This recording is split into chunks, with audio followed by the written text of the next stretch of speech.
Bonjour à tous, bienvenue à ce nouveau chapitre de l'émission Zoom. Aujourd'hui, vendredi, on a décidé de vous parler en fait des films d'horreur. Pourquoi les films d'horreur un vendredi si tôt? Tout simplement parce que la RTS aujourd'hui, donc la télévision suisse romande, a décidé de diffuser en fait comme film de minuit le film La Nonne. Donc quand même un gros film parmi les films d'horreur. Donc c'était un peu le déclic pour nous pour faire une émission spéciale supplémentaire en fait cette semaine, en plus de celle de mercredi où nous avions abordé le sujet des super-héros femmes, les super-héroïnes en fait dans le cinéma. Aujourd'hui, vendredi, nous avons, comme pour mercredi, mes collègues du magazine Daily Movies, Laurent. Bonjour Laurent. Bonsoir, bonjour. Mini, salut. Salut. Et Étienne. Salut. Salut. Et aujourd'hui, pour nous accompagner pour cette nouvelle émission consacrée aux films d'horreur, nous avons deux invités. Laetitia, donc bonjour, est spécialiste des effets spéciaux, c'est ça? C'est un peu ton métier, c'est un peu voilà, c'est tout ce qui est le maquillage. Maquillage, créatrice aussi de bijoux. Des bijoux. Voilà, on reviendra un petit peu plus en détail tout à l'heure. Nous avons aussi Vincent. Salut. Salut. Vincent, directeur du musée, d'un musée assez sympa à Fribourg, consacré un peu aux personnages, on va dire, de science-fiction. Tous les films. Donc un musée sur le cinéma avec des objets qui ont servi et des explications sur comment est-ce qu'on fait les films. Voilà. Et surtout, c'est un musée gratuit. Exactement. C'est un musée gratuit, mais sur réservation. Voilà. On reviendra aussi avec plus de détails tout à l'heure. Donc voilà, bienvenue, merci encore d'être parmi nous. Si vous avez des questions, n'hésitez pas à commenter, à faire des petits commentaires, à liker, à partager. On va commencer tout de suite puisqu'on a quelques minutes de retard. Hein, mais merci toujours à la technologie. Et avant de commencer notre grand sujet qui est consacré aujourd'hui au film La Nonne, on va tout simplement vous présenter nos invités pour qu'ils nous disent un peu plus par rapport à ce qu'ils font. Mini, je te laisse commencer avec ton invité. Bien sûr, avec plaisir. Donc, un de nos invités aujourd'hui, c'est Vincent. Salut Vincent. Salut. Merci vraiment de ta présence. Donc, tu es, comme on l'a dit, directeur d'un musée assez incroyable à Fribourg, qui est gratuit, comme tu l'as énoncé, mais sur réservation. Et le nom du musée, c'est Across the Screen, c'est ça? Exactement. À travers l'écran, c'est l'occasion d'aller voir qu'est-ce qui se passe de l'autre côté de l'écran, comment est-ce qu'on fait un film, comment est-ce qu'on fait les effets spéciaux, à travers 300 objets qui ont servi lors des tournages. Alors, une des questions, c'est comment t'es venue l'idée de créer ce musée? L'idée, elle est venue il y a bien longtemps, puisque j'avais plus assez de place chez moi. Il y en avait jusqu'au plafond. Et du coup, il a fallu s'agrandir et j'ai eu la chance de trouver un local. À la base, je voulais juste entreposer ma collection. Et tout le monde m'a dit, mais fais une exposition. J'ai fait l'expo et au bout de 2 mois, après presque 1000 visiteurs en 2 mois, j'ai créé le musée. Et pourquoi gratuit? Parce que moi, j'adore partager ma passion. Et je veux que ça soit accessible à tout le monde. Ça a toujours été mon leitmotiv. Et c'est pour ça que le musée est gratuit. Alors, on rappelle donc que le musée se trouve à Fribourg. N'hésitez pas, la page est taguée pour le live, à vous y rendre et à contacter Vincent si vous souhaitez le visiter. Et du coup, on revient au sujet de ce soir, c'est des films d'horreur. Est-ce que c'est un univers que tu aimes bien? Alors, je vais juste couper, en fait. Je vais présenter aussi de mon côté. Oui, bien sûr. Sinon, on va pas y arriver. Donc, de mon côté, je présente Laetitia, qui est la seule à ne pas être en Suisse en ce moment même. Tu es dans le Jura français, sauf erreur, c'est ça? Alors, je suis dans les Vosges, dans le Grand Est. Autant pour moi. Voilà. On n'est pas si loin. Je te laisse te présenter en quelques mots, en plus de ce que tu as dit tout à l'heure au niveau maquillage. Alors voilà, moi je suis maquilleuse effets spéciaux, donc c'est-à-dire que je gère tout ce qui est maquillage, que ce soit sanglant ou fantastique, créatures et monstres. Et je fais ça depuis 2012. Et comment t'es arrivé à venir à faire ça? Pourquoi t'as eu envie en fait? Alors, j'ai eu envie de faire ça parce que déjà depuis toute petite, j'adore les films d'horreur et j'en regarde vraiment beaucoup. Et je me suis toujours posé la question en fait, est-ce que les monstres existent? Ils n'existent pas. Moi, j'en vois pas. Donc je pense qu'il y a un truc. Et de très très bonne heure, je me suis rendu compte qu'en fait, c'était de l'effet spéciaux, c'était de la création de l'homme et que c'était de la fiction. Du coup, ça m'a donné envie de le faire en fait. Je suis tombée tout de suite amoureuse de ce métier et du fait de pouvoir créer des choses, qu'elles soient horribles ou fantastiques. Donc voilà, je suis tombée dedans. Et comme dernière question, t'as participé sur quel projet par exemple? Alors, j'ai participé sur pas mal de projets. Un des plus connus, c'était NTA, un projet où il y avait une actrice connue américaine, Shelley d'Inferno. Donc, c'était un film français post-apocalyptique avec une actrice américaine. Donc, c'était une très bonne expérience. Et après, il y a plein de courts-métrages sur lesquels j'ai participé, des pubs, des clips aussi de musique. Donc, voilà, c'est hyper vaste. Alors moi j'ai une question pour nos invités. Là on vit depuis quelques temps déjà des périodes très difficiles en fait pour la culture, pour le cinéma, pour tous les styles d'art. Comment vous voyez-vous l'avenir par rapport à votre métier? Alors moi c'est très très compliqué en fait, je me pose beaucoup de questions. Alors j'ai un autre métier de base qui me permet de vivre normalement, hein, parce que le fait d'être intermittent du spectacle ou de faire partie des métiers artistiques, ça devient très très difficile de se faire une place, hein. Donc voilà. Et là j'avoue que ça devient compliqué parce que tous mes projets qui étaient en cours sont annulés et ne reprendront pas avant septembre. Donc du coup, c'est très très difficile et c'est donc pour ça aussi qu'à côté, je fais de la création et j'essaye toujours de trouver quelque chose en rapport avec le cinéma ou avec l'horreur, mais voilà, pouvoir un petit peu partir sur un autre chemin et continuer à faire ce que j'aime. Et Vincent, toi, tu es dans le domaine plus, voilà, c'est un musée, hein, donc forcément, c'est un peu compliqué. Là, on vient d'apprendre en fait que le semi-confinement en Suisse commence, la sortie du semi-confinement commence le 8 juin. Il y a certaines salles qui veulent ouvrir déjà. Toi, tu vois comment l'avenir de ton musée? Alors, pour l'instant, l'avenir du musée, j'attends encore les normes qui doivent sortir, hein, qui doivent être dictées pour les musées. Le problème, c'est que si on doit garantir les 2 mètres, le musée étant trop petit pour garantir les 2 mètres, je ne sais pas comment il va évoluer.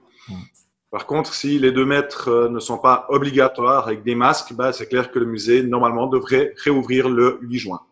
Ok, bon, croisons les doigts en tout cas. Juste pour nous, est-ce que tu peux répéter éventuellement, en fait, c'est juste le site internet de ton musée pour que les gens puissent avoir. Je pense que tu vas mettre des news en fait par rapport à l'ouverture, etc. Voilà, exactement. J'attends un peu les normes. Et puis le site du musée, c'est www.acrossthescreen, donc à travers l'écran en anglais.ch. Voilà, merci en tout cas d'être parmi nous aujourd'hui. Est-ce que mes collègues ont des questions? C'est tout bon pour vous? Non, c'est tout bon. C'est tout bon aussi. Alors, attaquons le sujet, celle qui nous passionne tous, parce qu'on est tous des mordus de cinéma, mais on aime bien aussi ce qui nous fait peur, hein. Donc, le film d'horreur, là, je vois Mini, par exemple, que tu as choisi un fond d'écran que j'imagine fait partie de tes films favoris, hein, de films d'horreur. Sauf erreur, c'est L'Exorciste, c'est ça? C'est ça, exactement. C'est voilà, le film ouais. L'Exorciste. Voilà, c'est le film qui m'a fait flipper depuis tout petit. Je reviendrai plus tard pour la petite anecdote, mais ouais, c'est un film bien comme il faut pour faire peur. Voilà, donc aujourd'hui, on a décidé, comme je vous ai annoncé depuis le début de l'émission, c'est qu'on va parler de film La Nonne, film diffusé comme ce soir à la RTS, comme un film de minuit. Un film un peu particulier, hein, parce que c'est quand même un film qui fait bien flipper, hein, même s'il y a toujours du négatif, hein, il y a des choses qui sont pas top, mais voilà, mais ça fait quand même parmi tout ce que la RTS propose comme film d'horreur, là, c'est quand même quelque chose déjà de nouveau. C'est d'un film assez récent et puis quand même de très bonne qualité, quoi. Je vais vous donner quelques infos concernant le film La Nonne, hein, le film La Nonne qui est sorti en 2018. Plus exactement le 19 septembre 2018 en Suisse, réalisé par Corinne Hardy. Voilà, qu'est-ce qu'on peut dire de le film? Peut-être que je peux vous diffuser la bande-annonce. Oui. C'est peut-être déjà pour ceux qui n'en l'ont pas vu, puissent déjà avoir un aperçu du film. Et puis après, on revient là-dessus pour débattre sur le film. J'ai eu plusieurs visions quand j'étais plus jeune. Et après chacune d'elles, la même pensée restait dans ma tête. Qu'avez-vous vu? J'ai vu une nonne. L'Église a entendu parler de mes visions et on m'a demandé d'accompagner un prêtre dans une abbaye en Roumanie. Cette abbaye a une longue histoire. Valak. Pas toujours heureuse. Quoi? Fini Lecteo. Dieu s'arrête ici. Sainte Marie, Mère de Dieu, priez pour nous pauvres pécheurs, maintenant et à l'heure de notre mort. Amen.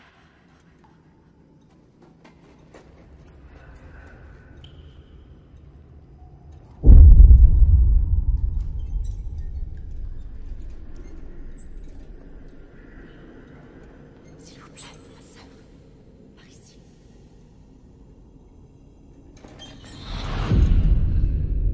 Bonjour.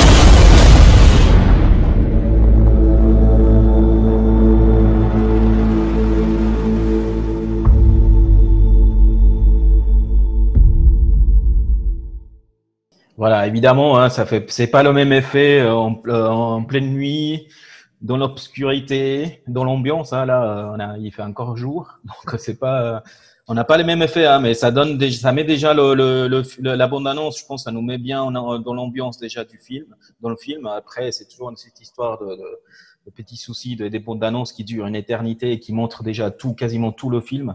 C'est un peu dommage, mais voilà. Donc, ça reste quand même un film très intéressant. Oui, Étienne? Ouais, en fait, moi, comme je ne l'ai pas vu, et puis que là, c'est la première fois que je vois la bande-annonce, d'une certaine manière, je trouve qu'on en voit presque. D'une certaine manière, on n'en voit pas assez, parce qu'ils ne nous montrent pas assez de choses pour savoir ce que c'est. Et d'un autre côté, ça donne envie justement de le voir pour voir qu'est-ce qu'il y a en réalité dans ce film. Mais la bande-annonce est relativement mystérieuse, si on peut dire. On ne voit pas grand-chose. Donc, contrairement, comme tu dis, une bande-annonce qui spoil la moitié du film, où tu vois la moitié des trucs, là, on voit presque rien. On voit juste une nonne, une nana qui se faire agresser, puis rien d'autre. Oui, en effet, je pense que là, bon, moi, j'ai déjà vu en fait 2-3 bonnes annonces du film, donc peut-être pour moi, ça me semble déjà un peu trop. Mais c'est vrai que toi, tu fais bien le remarquer, hein, toi qui n'as pas vu le film ni la bande-annonce, c'est vrai que ça, si tu nous rassures d'une certaine façon, hein, que la bande-annonce finalement, elle est pas si longue que ça, donc tant mieux. Alors, est-ce que tout le monde l'a vu le film La Nonne ou pas du tout? Oui. Non. Oui. Non, Vincent, on est pour toi. deux, alors. Bon, alors là, Vincent, tu vas comprendre. Pas tout seul. Bon, j'espère qu'on va pas trop te dévoiler des infos, hein, mais au cas où tu te caches les oreilles. Ce soir. Bon, voilà. Donc, c'est le film de ce soir, donc pour la RTS, qui se lance dans cette vague des films d'horreur un peu qui sont un peu plus forts que les autres. Hein. On va commencer peut-être par Mini. Mini, alors. La Nonne, qui n'est pas très loin hein, de cet environnement de l'exorciste, etc. Qu'est-ce que tu pensais du film, en fait, La Nonne? Alors, le film en soi, j'ai détesté, pour être tout à fait honnête. Et je trouve vraiment dommage parce que le personnage de la nonne qui a été introduit dans le Conjuring, le cas Enfield, qui était sorti en 2016, soit 2 ans avant, il était vraiment mystérieux et je l'ai trouvé hyper intéressant. Et c'est vrai que ça donnait envie de le découvrir, de comprendre le pourquoi du comment. Valak, en soi, c'était un personnage qui m'intéressait. Du coup, la bande-annonce, elle est intrigante, évidemment, mais le film en soi, il est d'un plat. Je l'ai trouvé extrêmement plat, en fait, et j'ai été déçue parce que le personnage, il aspire tellement à des mystères, à des trucs qu'on n'aurait peut-être pas vus avant. Et au final, tous les clichés des films du genre, ils les ont repris. Donc, au final, je me suis vraiment ennuyée. Après, les décors sont plutôt bien. Je veux dire, ils ont tourné dans un vrai monastère, je crois. Donc, du coup, c'est vrai que l'ambiance, elle était là. Mais l'histoire et tout ça, vraiment, le scénario était vraiment trop plat pour qu'on puisse dire « Ah ouais, ils ont vraiment réussi l'introduction du personnage. » D'accord. Alors toi, c'est clair que là, c'est pas le film d'horreur qui sera gardé dans ta collection, quoi. Non, clairement pas. Toi, Laetitia, tu l'as vu aussi, le film? Je l'ai vu aussi et je vais suivre Mini sur toute la ligne. Je pense exactement la même chose qu'elle. Ah, on a bien fait de choisir ce film, alors. Tout simplement parce que moi, j'adorais le personnage, la création du personnage. Il y avait quelque chose dans Conjuring. C'est clair que ce personnage m'a pas laissé indifférent. Je me suis dit tout de suite, ils vont faire un film sur ce personnage. C'est obligé parce qu'il est tellement bien ficelé dans Conjuring que c'était sûr. Et quand je l'ai vu au cinéma, mon Dieu, mon Dieu, mon Dieu. Je dirais la même chose que Mini, des clichés de films d'horreur, des effets spéciaux numériques dégueulasses. Désolée, parce que le maquillage en lui-même, manuel, et le personnage est beau, mais là, il y a tous les clichés. Enfin, non, je me suis vraiment ennuyée, j'ai vraiment été déçue. Ouais. En plus, tu es bien placé pour parler de maquillage, hein, c'est quand même ton métier. Oui, mais c'est dommage parce qu'en soi, le personnage était vraiment intéressant. Mais là-dessus, voilà. Ok. Bon, bah alors, c'est un négatif pour toi aussi. Ouais. Laurent, est-ce que tu as quelque chose à nous dire par rapport au film? Alors, aussi très négatif pour moi. Ah oui, d'accord. Ouais, non, en fait, non, je pense que tout a déjà été dit. J'ai exactement les mêmes impressions. C'était bâclé, mal filmé, cliché. Pour moi, le scénario était déjà écrit rien qu'au travers de la bande-annonce, en fait. Et c'est dénaturer le personnage et l'actrice de la nonne. Parce que ça, honnêtement, bien. J'espère sincèrement que le deuxième ne se fera jamais. Malheureusement, il a eu un certain succès. Donc, normalement, il y aura une suite. D'accord, ouais. Ok, bon, bah, encore un point négatif pour le film. Oui, Mini? Oui, enfin, moi, je me disais avec Vincent, tu l'as pas vu. Est-ce que la bande-annonce t'a donné envie? Bah, j'avais envie de dire non. Parce que j'aime bien une bande-annonce, justement, qui donne envie, qui fait peur, où on voit pas tout. Et là, franchement, même quand ils essaient de nous faire sursauter, à part la musique, bah, il n'y a pas grand-chose. Voilà, oui. Bon, bah, on a bien fait de faire la pub pour la télévision. Ça va leur faire une belle publicité pour ce soir. Non, bah, je ne l'ai pas vu, mais c'est comme je disais, entre ce que Laurent dit et les autres ont dit, c'est vrai qu'on a moins envie de le voir. Peut-être que ça donne aussi envie de le voir pour se donner son propre avis. Ouais. Alors ça, de toute façon, hein, encore une fois, c'est nos avis personnels. Donc du coup, un film se doit d'être vu pour avoir sa propre impression. Nous, c'est le ressenti parce que le personnage, comme il a été dit, hein, il était tellement fort et amené de manière tellement intelligente dans le film où on l'a découvert que la déception était assez grande. Mais c'est clair que pour des gens qui sont un peu novices, on va dire, dans le genre horrifique, je pense c'est pour ça qu'il a trouvé son public, tout simplement. Ouais. Mais il faut le voir, il faut se faire sa propre impression. Hein. C'est pas parce qu'on a dit qu'un film était nul qu'il faut dire non, ils ont raison. Non, on n'a pas la science infuse. Non, c'est sûr. De toute façon, comme on dit souvent, nous, hein, malgré nos critiques qui parfois sont peut-être trop négatives, ce sont toujours nos avis. Et puis après, le meilleur moyen de se faire son propre avis, c'est aller le voir au cinéma, aller voir le film. Donc, c'est la meilleure solution. Nous, comme tout le monde, hein, on est libre de donner notre avis. Donc, après, nous, on fait que pousser les gens à aller voir les films pour qu'ils se donnent eux-mêmes qu'ils se fassent eux-mêmes leurs propres avis. Et puis après, qu'ils reviennent chez nous pour nous dire, oui, d'accord, on est d'accord avec vous ou pas, quoi. Donc voilà, mais après, moi j'ai une question alors pour les invités. Alors, Laetitia, tu l'as vu le film, hein, oui. Vincent, que tu l'as pas vu. Est-ce que parmi votre expérience au niveau du cinéma d'horreur, est-ce que vous trouvez pas au fait que des fois on abuse un peu trop à sortir des films d'un film, c'est-à-dire la nonne qui fait partie d'un film et puis faire un film tout seul pour lui, mais tout de suite après le film principal, si on peut dire ça comme ça. Alors, je commence. Ah oui, pardon, oui, excuse-moi. Oui. Comment je pourrais dire ça? Je trouve que maintenant, en fait, la nouvelle génération du cinéma est elle est très simple. La plupart des gens qui vont au cinéma sont des gens qui sont linéaires et qui veulent toujours la même chose. Je pense que c'est très très malin pour les grosses productions en fait de faire ça parce que les gens c'est ce qu'ils attendent, hein, comme Annabelle. On est beaucoup dans des films comme ça.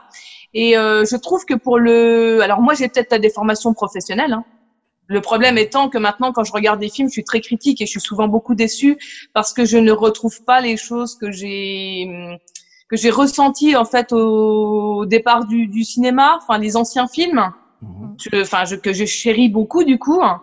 Et j'avoue qu'on fait beaucoup de surproduction, on est rentré dans un cliché et tout, mais pour avoir parlé à des gens qui sont plutôt novices, comme on dit dans le cinéma, bah eux ils sont conquis. Moi je le suis pas, bah peut-être parce que je suis je suis différente, mais j'avoue que les 3/4 des gens ils vont être conquis par ce genre de film-là, avec toujours le même type d'acteur, la même trame. En fait, le cinéma que ça soit français ou général, j'ai l'impression que tout ce qui est cinéma de genre et horreur, ben maintenant il y a du cliché et on reste là-dedans et on casse pas les codes, en fait. Donc voilà. Ça me déçoit un peu en soi. On a bien compris en tout cas. Vincent?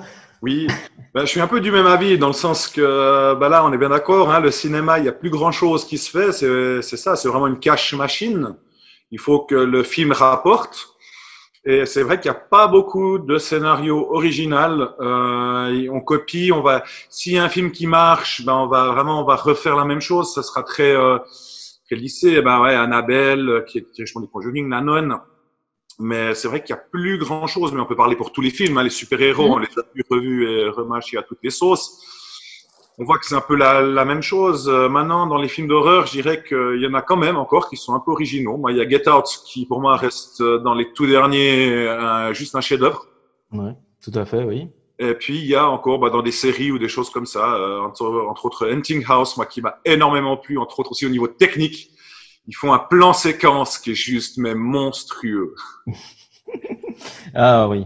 Non, mais tu fais bien de parler de Get Out parce que on reviendra un petit peu plus tard dans l'émission. On reparlera du réalisateur surtout et de l'acteur en fait principal du film qui revient prochainement dans un autre film. Donc on reviendra avec un peu plus de détails. Donc on l'a bien compris, c'est un film en fait finalement voilà.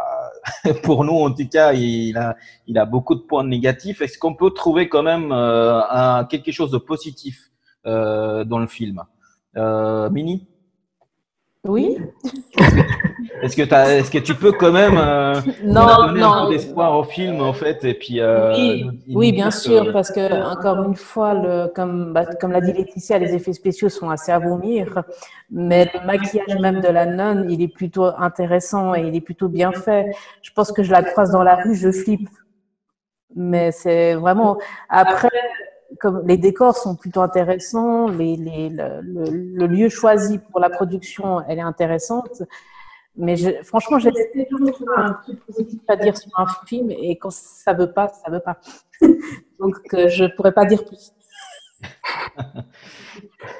Toi, Laurent, est-ce que tu peux trouver quelque chose de positif pour le film où tu dis vraiment c'est vraiment le film qu'il faut absolument pas aller voir? Non, j'irai quand même pas jusque là parce qu'encore une fois il faut le découvrir et se faire ses propres impressions. Le seul point positif pour moi, parce que malheureusement pour moi ils ont quand même dénaturé la nonne, je trouvais qu'en démon simple, flippant, ça allait beaucoup mieux dans les Dashiell Warren. Là ils ont fait un démon plus puissant avec une bouche béante, etc. Ça marche moins, je trouve. Bref, pour moi, c'est les atmosphères qui ont bien été recréées. Les lieux de tournage, que ce soit en décor réel ou recréé, c'est ce qui a le mieux marché, en fait. D'accord. Et toi, Laetitia? Non, mais c'est bien juste. Laetitia, toi, tu t'as. Alors, en point positif, je les suivrai aussi du sens où oui, le décor et l'ambiance restent sympas. Je dirais que c'est un film à regarder une fois, vraiment pour se donner son avis. Et c'est du divertissement, en fait. C'est pas vraiment de la vraie terreur, mais à découvrir. Je suis pas déçue de l'avoir vu parce que j'aimais le personnage, mais je ne le regarderai pas 3-4 fois comme certains films où tu as envie de les revoir parce qu'ils t'ont vraiment donné quelque chose. Ok. Donc, voilà. Ok, parfait, merci. Alors moi je regarde en même temps parce que on a quand même des commentaires pour les gens qui nous suivent. On me demande une petite précision en fait par rapport à ma question. Je vais demander en fait de dire quelque chose de positif du film. C'est évidemment par rapport à la réalisation par rapport à la qualité du film et pas par rapport à l'histoire, hein, évidemment. Hein, on n'est pas là pour promouvoir le satanisme et tout ça, évidemment. Hein. Donc, on est bien d'accord que c'est au niveau de la qualité et la réalisation du film. Et puis voilà, quoi. Donc, ça n'a rien à voir avec, avec l'histoire en elle-même. Donc, n'allons pas aussi loin avec mes questions. Ce sont des questions très basiques et par rapport au film. Ok, bon bah on est bien d'accord. Donc c'est quand même voilà. Hein, si je regroupe un peu les avis de tout le monde, hein, on constate quand même que c'est un film voilà qui n'a pas vraiment plu à tout le monde. Espérons que pour la suite, bah ils feront mieux. En tout cas, pour l'instant, c'est la pause. Peut-être que la pause, ça aidera beaucoup de réalisateurs à mieux réfléchir pour la suite. Hein. Même si on annonce du gros hein, pour la rentrée hein, au niveau des films d'horreur hein, et même pour l'année 2021. Donc voilà, espérons que d'ici là, les choses seront changées. Donc en tout cas, merci pour vos avis et passons à la suite. On n'a pas le jingle, mais c'est un peu, voilà, c'est notre jingle. La suite. Alors, la suite, pour rester dans le sujet des films d'horreur, on a voulu aussi vous parler, en fait, de nos films d'horreur, tout simplement, quoi. Celui qui nous a fait le plus peur, celui qu'on adore par rapport à la qualité, ou peut-être aussi le film qu'on aime le plus parce que c'est celui qui nous a marqué. Ou c'est celui peut-être c'est le premier film qu'on a vu tout simplement quoi. Donc voilà, donc allez, je lance Mini par exemple. Mini, quel est le film d'horreur qui t'a marqué, qui te plaît le plus ou que tu peux regarder sans t'ennuyer en fait tout simplement. Bon, il y en a énormément évidemment, mais c'est vrai que celui qui m'a le plus marqué, peut-être parce que je l'ai vu un peu jeune. Il faut le reconnaître, c'est L'Exorciste. C'est vraiment le film d'horreur qui, je trouve, à l'heure actuelle, on a beau le regarder, j'ai beau le connaître par cœur, il continue à me faire flipper. Et je pense sincèrement que c'est parce que d'une part, c'est des effets spéciaux à l'ancienne, comme j'aime, c'est-à-dire vraiment du maquillage, des effets spéciaux un petit peu rétro, quoi. Enfin, je veux dire, il y a toute une équipe derrière pour faire bouger le lit, il y a énormément de travail. C'est mécanique, quoi. C'est mécanique, mais ça fonctionne. Et du coup, on n'a pas du dégueulasse visuel avec des effets spéciaux numériques. Et ça, c'est la force du film. L'histoire en soi, enfin, je veux dire, on suit cette gamine toute gentillette, etc. Et qui commence à dire juste un lit. Ouais, maman, je peux pas dormir, j'ai le lit qui bouge. Ok. Voilà, donc je trouve que c'est un des films d'horreur qui est le plus marquant. Il y en a très très peu qui me font peur. Les seuls qui arrivent encore, c'est les films japonais, un petit peu à la The Ring ou The Ju-On éventuellement. Mais c'est vrai que L'Exorcisme m'a marqué en tout point. Vraiment, je peux le regarder encore maintenant. J'allume la lumière quand je me déplace d'une pièce à l'autre. D'accord. Est-ce que quelqu'un d'autre a vu L'Exorciste ou connaît Oui. Alors, les je fameux ne Exorcistes? vais pas dire que je le connais parce que je l'ai pas regardé assez de fois pour le connaître, mais c'est vrai que ça fait partie d'une gamme où je dirais bon film, effectivement, comme Mini. D'accord, ok. Pareil, en fait, pour moi, ça reste le plus effrayant aussi. Ouais. Toi, Laetitia, tu l'as vu aussi? Oui, je l'ai vu et j'adore parce que là, oui, niveau effets spéciaux, ben là, c'est vraiment le top du top. C'était tellement des films où tout le monde mettait la main à la pâte et il y a tellement d'effets qui sont faits simplement et qui fonctionnent. Enfin, j'aimerais tellement que les films de maintenant redeviennent comme ceux d'avant. Je te soutiens à 100%. Pardon. Non, je disais juste, je te soutiens à 100%, Laetitia, avec ça. Merci. Mais voilà. Et toi, Vincent, est-ce que tu l'as vu aussi, L'Exorciste? Oui, bien sûr. Je pense que c'est un film de base de l'horreur. C'est vrai que c'est un film qui m'a marqué, qui me marque toujours. Mais franchement, mis à part les couleurs, il n'y a pas grand-chose qui a vieilli dans le film. Ouais. Il fonctionne encore très très bien. Ah oui, complètement, parce que justement, comme tu as expliqué, c'est vraiment des effets spéciaux à l'ancienne, comme moi aussi je les adore. Il n'y a pas ces effets numériques qui vieillissent trop vite. Et voilà, c'était aussi un des rares films où il y avait déjà une enfant qui était possédée et autres, et ça a quand même beaucoup marqué. Ouais. Pour l'époque, c'était osé. Oui. Ouais. Mais justement, est-ce que c'est pas ça le problème aujourd'hui des films On est trop d'horreur? censuré. Ouais, Voilà, c'est ça c'est la question que j'allais Mhm. vous poser. Est-ce que c'est juste, parce qu'à l'époque, soyons clairs, hein, à l'époque, il n'y avait pas non plus de contrôle, hein, même au niveau Mhm. de la jeunesse, des jeunes acteurs, on ne contrôlait pas trop par rapport à leur santé ou on s'occupait pas trop des heures de travail, on va dire ça comme ça. Donc, Ouais. en plus, le réalisateur était connu pour être quelqu'un d'être exigeant, très exigeant avec ses acteurs. Et cela, peu importe l'âge. Hein. Donc, du coup, voilà, je me pose la question, est-ce qu'aujourd'hui, on est devenu si la qualité médiocre des films d'horreur d'aujourd'hui n'est pas due à cause des restrictions, on est trop respectueux par rapport à certaines choses qui, normalement, sont basiques pour les films d'horreur. Donc, voilà, Étienne, tu as levé la main, vas-y. Ouais, je dis c'est impossible. Alors, ça n'a rien à voir avec un film d'horreur, mais je prends l'exemple de Postal pour ceux qui l'ont vu, le film. C'est un peu n'importe quoi.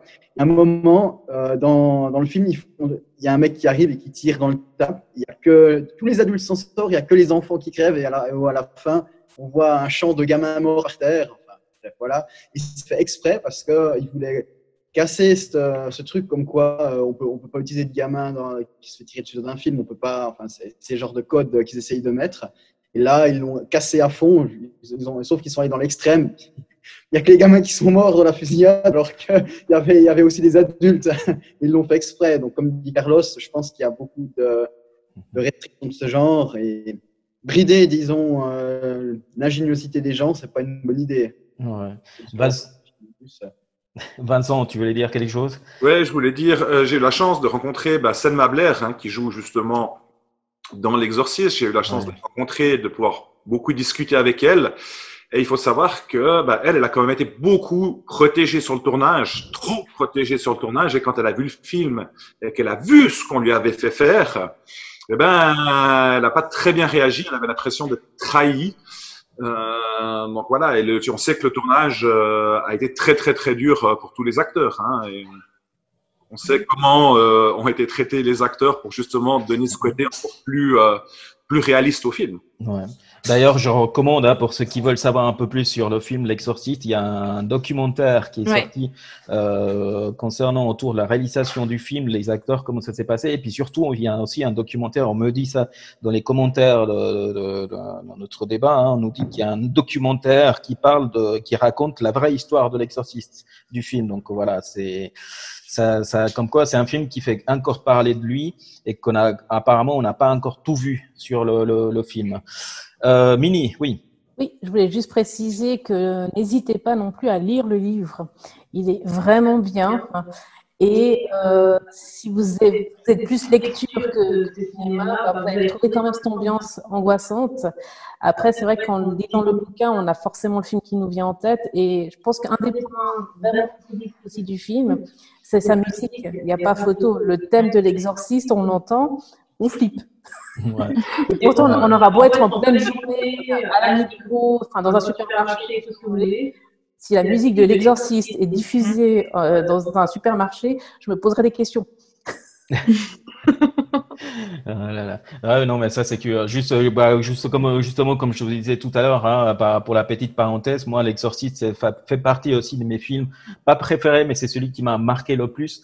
Et pour la petite anecdote, justement, c'est que quand j'avais 8 ans environ, mon père m'avait déposé en fait dans une salle de cinéma pour patienter.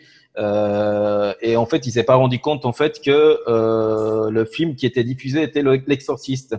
Et du coup, en fait, je suis rentré au moment où on a la fille qui fait son tour avec la tête, etc. Donc voilà, c'est un film qui me marquera à tout jamais. Donc pour être franc, c'est pas le film que je regarde seul à la maison. mais fait quand même, je reconnais quand même la qualité et puis évidemment l'histoire y est pour beaucoup. Hein, quand c'est quelque chose qui est tiré des faits réels, c'est clair que ça fait tout de suite son effet, quoi. Laurent, passons à la suite. Pour toi, quel est le film d'horreur qui t'a marqué ou que tu aimes le plus? Alors, en dehors de l'exercice, justement, pour moi, j'ai eu envie de parler de REC. C'est une production espagnole qui date de 2007, sauf erreur. Donc ah ouais, juste Étienne qui est à le fond d'écran du voilà, film. c'est REC, et puis j'essaie, mais ça marche pas. Voilà, exactement. Donc, le principe était assez innovateur à l'époque. C'était filmer caméra en point toute l'histoire. Une histoire horrifique, évidemment, avec des monstres, des choses insoupçonnées. Et puis, ce que j'avais adoré aussi, c'est l'accent espagnol, normal puisque le casting complet est espagnol, qui rajoute une bonne touche exotique.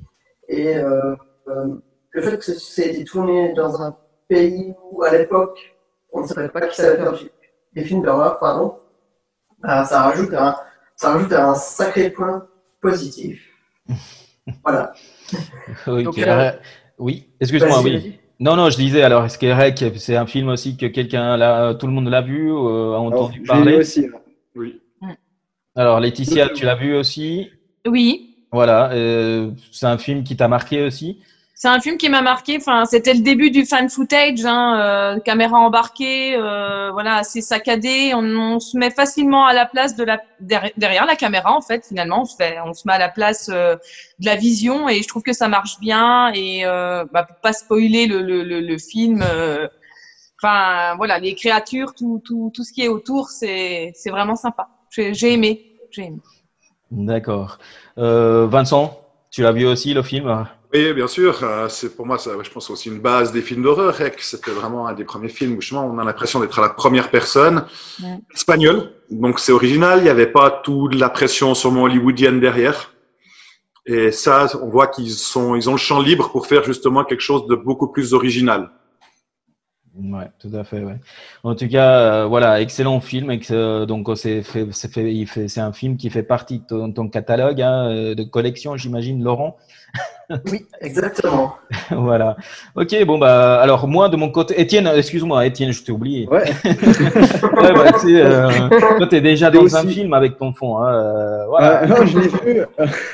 Et au début, avant de le regarder au tout début, je me disais, est-ce que ça, j'ai vu que c'était filmé à caméra au point, je me disais, ça va le faire ou genre ça va être chiant, bah, ça va être pourri. Enfin, ouais, bref, j'ai déjà vu des vidéos YouTube de gens qui essaient de faire ce genre de trucs et puis c'est pas forcément toujours réussi. Alors je me suis dit, bon, ben, on va voir. Et effectivement, ça marche vraiment quand c'est vraiment fait professionnellement et que c'est fait exprès.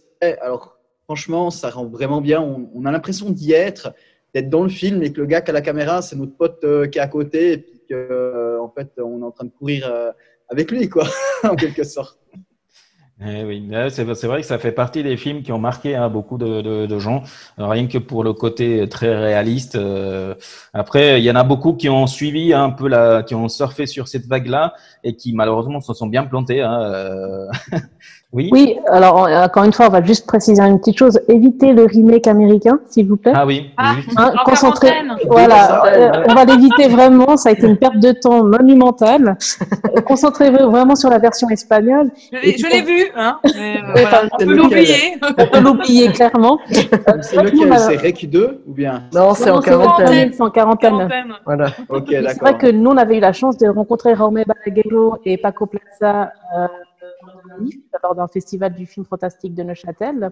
Et ça a été vraiment un échange hyper instructif et hyper drôle, en fait, parce qu'ils le disaient eux-mêmes. C'est pas du tout la prise hollywoodienne, ils ne s'attendaient pas à un tel succès. Donc, c'est vrai que ça a apporté quelque chose de plus au film. Et comme on l'a dit, le fait de tourner, de donner cette impression qu'on est avec eux, c'est quelque chose qui a fait énormément pour le film. Après, comme on l'a dit, le problème, c'est que quand il y a un truc qui marche, on a envie de l'utiliser, de l'user à l'infini, et à un moment donné, ça sature. Ouais, tout à fait. Ouais. Laurent, oui. Justement, à propos de saturation, eux-mêmes, donc Paco Plaza et puis Jaume Balaguerro, ils ont trop exploité leur idée, puisqu'ils ont fait Rec 2, 3, 4. Et ouais, le deuxième, ça allait, mais par contre, le troisième, c'était la catastrophe, et le quatrième, c'était juste potable. Donc, ils ont vu trop loin, et ils ont beaucoup trop exploité leur idée. D'autant plus qu'après, à partir du deuxième, ils se sont clashés les deux, donc ils ont plus collaboré ensemble, ce qui a aussi cassé la synergie qu'ils avaient créée pour les deux premiers films. À regret d'ailleurs. Oui, alors moi de mon côté, le film, on va dire que j'aime le plus, et cette fois-ci Pas parce qu'on m'a déposé dans une salle de cinéma, hein, mais c'est vraiment parce que voilà, parce que c'est le film que je crois que c'est, sauf erreur si je me souviens bien, c'est un peu le film en fait c'est le premier film d'horreur que j'ai vu de ma jeunesse. Mais avant de vous en parler, j'ai une petite surprise, c'est la bande-annonce de l'époque. Donc avec la voix originale du film évidemment, avec avec toute l'ambiance des bandes-annonces de ces années-là. Donc voilà, donc je reviens après.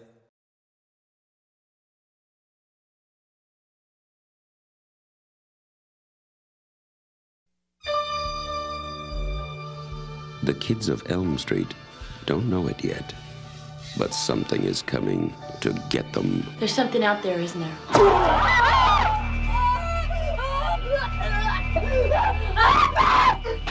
You could just see cuts happening. What did that, Lieutenant? I don't know. Tina! What's the coroner got to say? He's in the jar and puking since he saw it.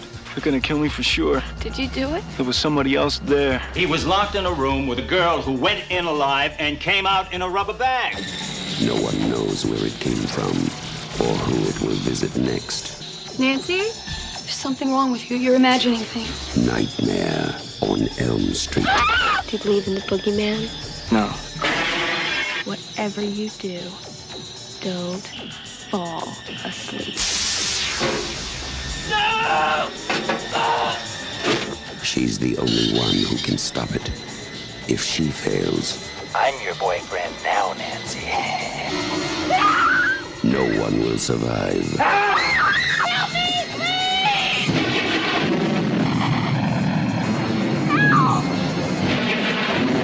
Where are you? From Wes Craven, director of The Hills Have Eyes and Last House on the Left, a new masterpiece in fantasy terror, Nightmare on Elm Street. Ah, ça fait toujours plaisir de voir ces bandes d'annonces. Hein. Franchement, je regrette tellement cette époque-là des bandes d'annonces comme ça où rien qu'entendre la voix de la voix off en fait qui met en avant le film, c'est quelque chose quoi. Ça me donne toujours la chair de poule. C'est tellement dommage qu'aujourd'hui que la bande annonce finalement soit plus un produit marketing plutôt qu'un produit vraiment intégrant au film quoi en fait tout simplement. Hein. Donc voilà, c'était la bande annonce. Je pense que vous l'avez reconnu. Hein, c'est les griffes. Pardon, oula, je suis encore dans le film là. Alors le titre du film, donc c'est en français évidemment, c'est Les Griffes de la Nuit, qui est sorti en 1984. Hein, donc ça commence à dater déjà. Hein. Voilà, c'est le personnage principal, Freddy Krueger. Voilà, hein, je pense que tout le monde a eu ces fameux gants. Hein, moi, c'est bizarre, mais moi, quand j'ai vu le film, je voulais ça comme cadeau tout de suite. Hein. Certains voulaient des G.I. Joe, moi, c'était les griffes, quoi. C'était voilà, allez savoir pourquoi. C'est un film. Est-ce que vous l'avez tous connu, vu C'est mon préféré. Oui, je l'avais vu, si je me souviens bien. Ouais, j'ai changé de micro, en fait, j'avais oublié de switch. Pas de souci. Ouais, je l'ai vu. Sympa. Tu l'as vu. Voilà. Ouais. Toi aussi, Laetitia, tu l'as vu, tu m'as dit. C'est mon préféré, donc oui, je l'ai vu, revu et revu. Le personnage est emblématique, hein, faut dire. Ouais. Mais moi, je l'ai vu il y a pas longtemps. Hein, je l'ai revu et franchement, malgré la qualité, franchement, il a pas perdu. Je veux dire, ça fait toujours plaisir de le voir. Ça fait toujours, on est tout de suite dedans, quoi. En fait, c'est ça. Et puis surtout, ce qui fait plaisir, c'est de voir en fait certains jeunes acteurs en fait dans le film, quoi, comme Johnny Depp par exemple. Ouais. Ça fait quand même bizarre de le revoir là-dedans. Donc voilà, quoi. Ça fait partie, on va dire, de mes films. Après, évidemment, j'ai vu la suite des autres films, hein, mais voilà, c'est le premier. C'est le premier. Ça bug un peu. C'est celui qui m'a marqué le plus et puis que je regarde avec plaisir souvent dès que j'ai un moment quoi. Laurent, c'est un film que tu l'as vu aussi? Oui, évidemment, c'est un classique du genre. Regretter Wes Craven qui avait quand même fait beaucoup de films réussis du genre et qui avait maîtrisé à chaque fois ses sujets. Après, encore une fois, et même pour l'époque, les suites, c'était beaucoup trop exploité pour Freddy en fait, quoi. Le deuxième était cool aussi, mais après, Ah oui, ça, je suis bien d'accord. Mais c'était trop, en fait. Ouais, je suis bien d'accord avec toi. Hein. C'est pour ça que j'insiste beaucoup sur le fait que c'est le premier qu'il faut absolument voir, parce que la suite, c'est vraiment, voilà, surtout la version 3D. Au tout début de la 3D, je ne sais pas si vous vous souvenez de ces fameuses lunettes bleu-rouge qu'on achetait au tabac ou bien dans les magazines fanzines, etc. Donc voilà, c'était pour le gadget, le côté gadget, franchement, il faut le voir évidemment, mais voilà. Ça n'a pas duré très longtemps. Ouais, tout à fait. C'était pas une suite, voilà, une suite comme on aime, quoi. Donc voilà, donc Freddy Krueger, que j'espère qu'un jour reviendra. En tout cas, le vrai personnage, hein, l'acteur principal du film, franchement, j'espère qu'il reviendra un jour. Là, j'ai pas osé encore voir en fait la version, la nouvelle version qui est sortie en fait chez Amazon. Non. C'est ça. Hein. Donc, je viens de voir un commentaire de Frédéric et qui dit: je vous quitte, rien que de revoir la bande-annonce, ça me refile des cauchemars comme à l'époque. Ah ouais, c'est vrai. Ah bah c'est dommage qu'on aurait pu faire l'émission un petit peu plus tard dans la nuit. Hein. Ça aurait pu, voilà, ça aurait pu faire un peu plus peur aux gens, quoi. Mais non, mais c'est vrai. Il y a un autre commentaire aussi. On nous dit en fait que Freddy, c'est vrai qu'aujourd'hui, c'est devenu plus un nanar qu'un vrai film. Ouais, bah malheureusement, c'est la qualité, la technologie, voilà, hein, c'est les volumes. Mais ouais, j'irai pas jusqu'à là. Hein, j'irai pas jusqu'à dire que c'est un nanar aujourd'hui, parce que franchement, il y a quand même de la qualité. Le scénario est bien pensé. Et puis surtout, c'est un sujet en fait. C'est un film qui touche vraiment ce qui nous fait le plus de peur en fait quand on va au lit, quoi. Donc voilà, donc du coup ouais, non, dire que c'est un nanar, non, c'est pas trop mon avis, mais bon, ouais, je sais pas ce que vous en pensez. Mini, oui. Bah justement, comme on le disait, hein, c'est une décennie en fait, les années 80, qui nous a vraiment apporté des films d'exception, et qui, malgré le fait qu'ils ont eu des remakes, hein, il y en a une bonne partie qui ont eu des remakes et qui sont plus ou moins réussis si on veut s'y donner. Mais c'est vrai que Freddy, en tout cas Wes Craven a proposé un film assez exceptionnel. J'aurais adoré le découvrir à sa sortie, mais j'étais juste née, donc voilà. C'est vrai que c'est un film qui reste marquant aussi. Hein. Enfin, je veux dire, je pense que pour tout le monde, c'est un slasher qu'on adore regarder, qui a quand même fait faire des cauchemars, parce que qui sait qui après ce film n'a pas voulu dormir tout de suite. C'est un peu compliqué. C'est vrai. Mais c'est vrai que, comme tu l'as dit, c'est dommage qu'il soit désormais considéré comme un nanar, parce qu'il est de loin pas un nanar. Je pense qu'on n'a pas la même conception du terme nanar. Je pense c'est vraiment dommage. Je pense que les gens devraient, à l'heure actuelle, la nouvelle génération, le découvrir en se disant c'est un film des années 80. Il faut peut-être se dire ça, c'est un film des années 80, c'est les moyens de l'époque, et que ne pas se dire ah ouais, mais maintenant on ferait mieux, peut-être, mais il faut replacer le film dans son contexte, dans sa décennie. Ouais, tout à fait. Ah, puis moi, j'aurais quelque chose à dire. Moi, je dirais qu'en fait, ce film n'est pas un nanar, il est burlesque. Et je pense qu'à l'époque, c'était voulu. Il y a un petit côté comique, il y a un petit côté de travailler là-dessus. Moi, je le mettrais vraiment pas dans les nanars. Je dirais plutôt, il est burlesque, c'est un peu fantaisiste, en fait. Je trouve que, je pense que le réalisateur a voulu transmettre un peu ça. C'était un peu le but de faire un personnage un peu déplacé, un peu rocambolesque. Donc, je mettrais vraiment pas dans les nanars. Je pense qu'il faut penser années 80, en se disant qu'on n'avait pas la même technologie et les mêmes trucs, mais non, je dirais qu'il pourrait être dans les top 10 des meilleurs films d'horreur pour moi. Enfin, perso, voilà. Oui, Laurent. Alors, le nanar, pour moi, c'est le remake, tout simplement. Oui, voilà. Ça vaut même pas la peine d'en discuter. Non. Et puis, ouais, c'est vrai que je dirais Freddy, peut-être 4, 5, 6, c'est quand même à classer dans les nanars, parce que c'était largement... Ah oui, la suite, ouais. Pas du tout burlesque, il y avait plus rien de logique. Il n'y avait plus rien. Voilà. Le nanar, pour moi, c'est la version des années. Les productions sont passées maîtres dans les nanars. Et les remakes foireux. Les remakes sont nanars, en fait. Voilà, c'est ça. Voilà. Souvent. C'est une production, je pense qu'ils sauront de quoi je parle. Et toi, Vincent, qu'est-ce que tu peux nous en dire? Ah bah, un film, un grand classique, c'est sûr. Et c'est vrai que comme tout le monde, enfin, moi je l'ai vu jeune, quand on doit retourner après au lit, bah, c'est clair que Plus s'endormir.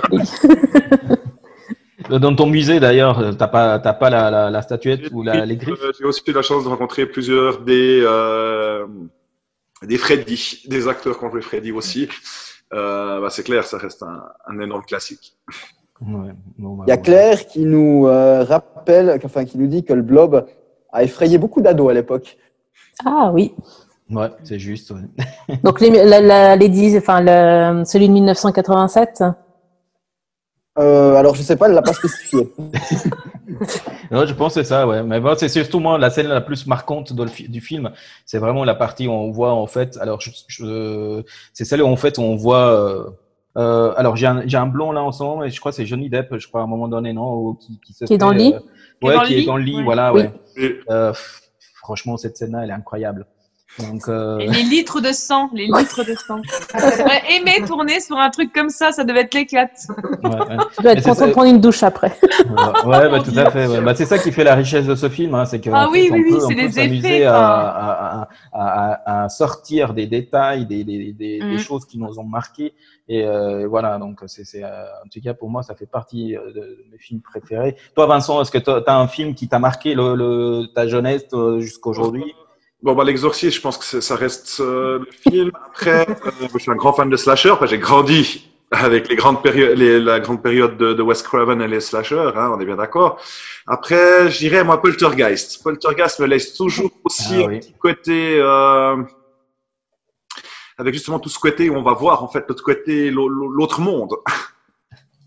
Ouais, c'est juste, c'est un film aussi qui a marqué beaucoup de gens, hein, à l'époque. Alors moi, je me rappelle surtout ce film-là parce qu'il m'a marqué, parce que par la suite, dès que je tombais sur une chaîne en fait où il y avait du bruit, je sais plus comment on appelle ça, un écran comme ça. De neutre, quoi, en fait. Ouais. Neutre, voilà, ouais. À chaque fois, je zappais tout de suite. Ah ouais, c'était la même chose. Moi, c'était la même chose, voilà, avec les vieux tubes cathodiques, ça arrivait quand même souvent, et c'est vrai que. Quand on est gosse, on aime bien regarder ça parce qu'on se dit est-ce qu'il y aura quelque chose ou pas. Et puis là voilà. Ouais, on essaie de mettre la main aussi sur la télé au cas où. Voilà. Étienne, oui. Alors ouais, c'est par rapport à Claire, donc elle a répondu, c'est bien un film de 1988. Ah oui, j'avais dit 88. Elle dit il devait y avoir une méchante femme de ménage pour nettoyer tout le sang. Ah oui, c'est vrai. Oui, Mini. Oui, pour revenir juste à Poltergeist, je pense que ce qui a fait le succès aussi du film, c'est malheureusement tout ce qui s'est passé après et même pendant le tournage. Ah oui. Il a une espèce de aura qui fait qu'il reste marquant pour beaucoup. Alors oui, peut-être que pour une partie d'entre nous, on était un peu trop jeunes pour comprendre ce qui s'est réellement passé pendant le tournage, mais c'est un petit peu grâce au making-of, à ce qui se raconte par la suite, où on se dit « Ah ouais, quand même, tout ça ». Et malheureusement, le décès de la jeune comédienne sur le tournage du deuxième a fait aussi… indirectement le succès de la saga Poltergeist, je pense. Ouais, tout à fait. Ouais, c'est un peu comme pour le film L'Exorciste, hein. Il y a eu beaucoup d'après, hein, donc ouais, ça fait partie de ces films qui sont faits des faits réels, hein, qui sont passés sur des faits réels, et qui par la suite, il y a des choses qui arrivent, etc. À voir maintenant s'il y a un rapport ou pas. Ça. Oui, Laurent, pardon. Oui, je voulais juste faire une parallèle de nouveau avec, je dirais pas un remake, mais une réadaptation de Poltergeist qui s'est aussi faite. Oui. Par contre, pour moi, c'est pas un nanar cette fois-ci, mais c'était une autre manière d'approcher le film, et puis je l'ai pas trouvé inintéressante. Mais ouais, celle de Spielberg, ça restera sans conteste la meilleure interprétation en fait. Et en plus, c'était une rare fois où il a fait une approche dans le domaine de l'horreur, hein, finalement.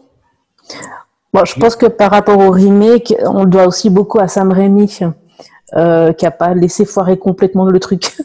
Ouais. Donc, je veux dire, Sam Raimi, on sait tous que c'est, on lui doit Evil Dead, on lui doit aussi quand même un des films d'horreur les plus marquants du genre. Et puis même ses suites, moi j'adore ses suites, il n'y a pas photo. Ouais. Étonnamment, les suites d'Evil Dead sont plutôt sympathiques. Avec, je veux dire, on va en crescendo à chaque fois en fait. Donc du coup, Sam Raimi a pas laissé foirer le remake de Poltergeist.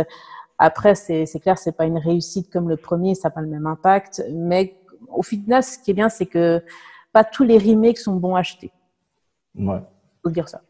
En général, on se méfie des remakes. Hein. Ah, complètement. Dès qu'on entend le mot remake, voilà, c'est dit oui. D'accord. Bon, voilà, le temps passe. Le temps passe. On est déjà Ah, encore un commentaire. Ouais, vive H de la part de Claire. Ah oui, c'est vrai aussi, elle est fameux. Avec l'attaque avec les gars médiévaux, avec la bagnole et tout, ça c'était comme mythique. Eh oui. Ah, on pourrait passer des heures à parler de films d'horreur, de séries, etc. Malheureusement, voilà, le temps passe vite. On a en plus commencé un peu à la bourre.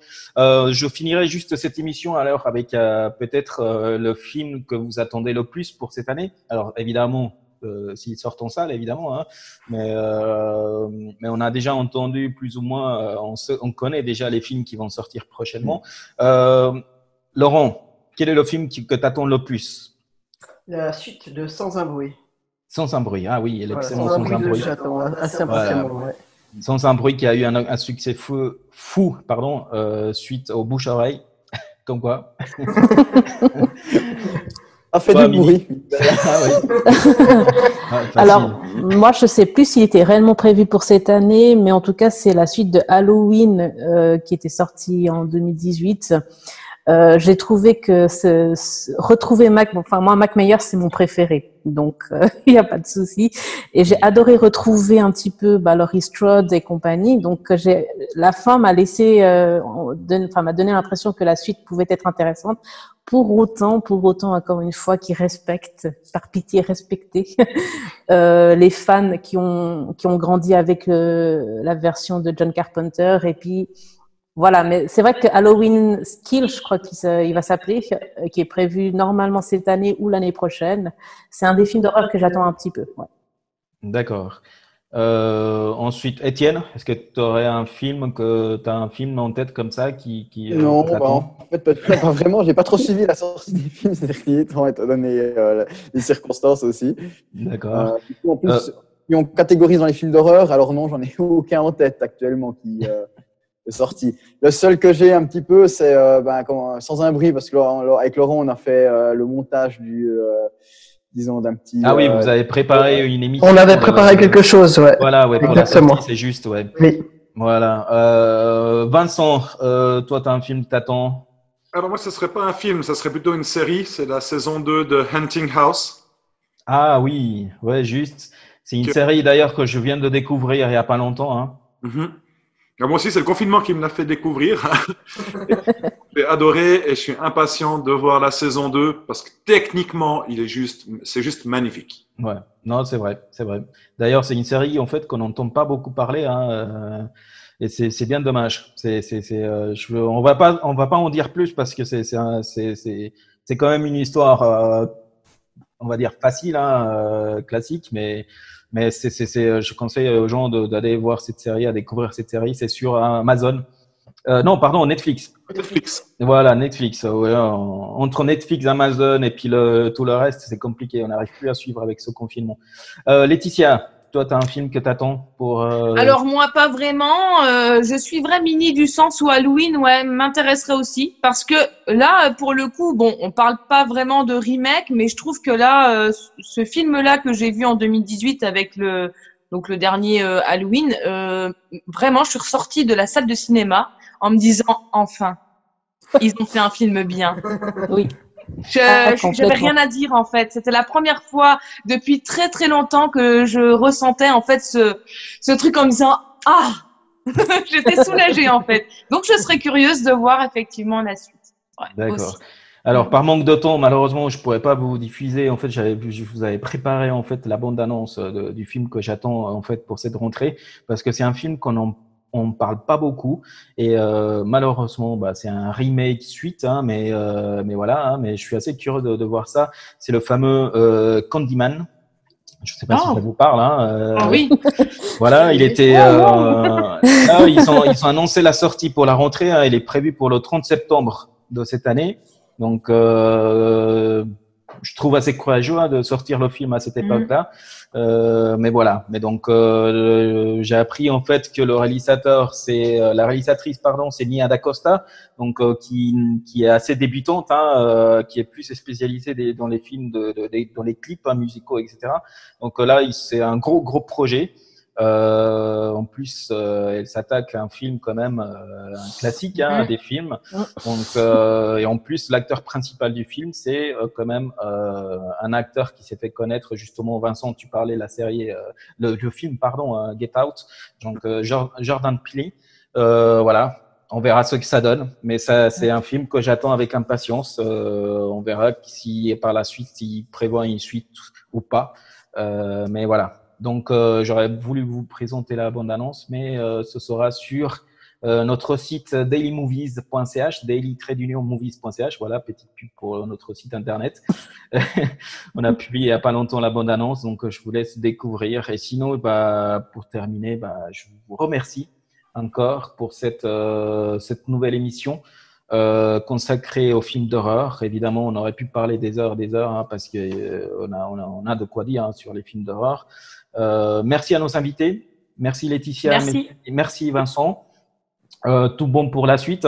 Courage à vous par rapport à la situation actuelle, en espérant que ça va s'arranger pour la suite. On donnera de toute façon tous les détails concernant ton musée, Vincent, Laetitia, ce que tu fais et puis ton métier, etc. sur notre page Facebook Daily Movies. Merci Mini, Étienne, Laurent. Et de rien. Avec plaisir. Pour l'émission. On a eu moins de soucis techniques. Oui, c'est bien. C'est bien, ça veut dire que c'est bien, on s'améliore. Voilà, c'est de bon augure pour la semaine prochaine. Prochain rendez-vous, c'est mercredi prochain pour une nouvelle émission et on vous donnera plus d'informations ces prochains jours. Je peux juste vous dire comme indice, qu'est-ce qu'on peut dire comme indice, Laurent, pour la prochaine émission? L'oreille. Voilà, l'oreille. C'est un indice. Ils vont chercher là. Ouais. Il n'est pas facile, mais c'est un indice. Voilà, donc plaisir de vous retrouver la semaine prochaine. D'ici là, regardez des films, faites vos propres avis. Donc, et puis n'hésitez pas à continuer à nous suivre sur nos différents réseaux sociaux et puis sur dailymovies.ch. Merci à tous, à bientôt. À bientôt. Bonne soirée. Bonne soirée. Bonne soirée.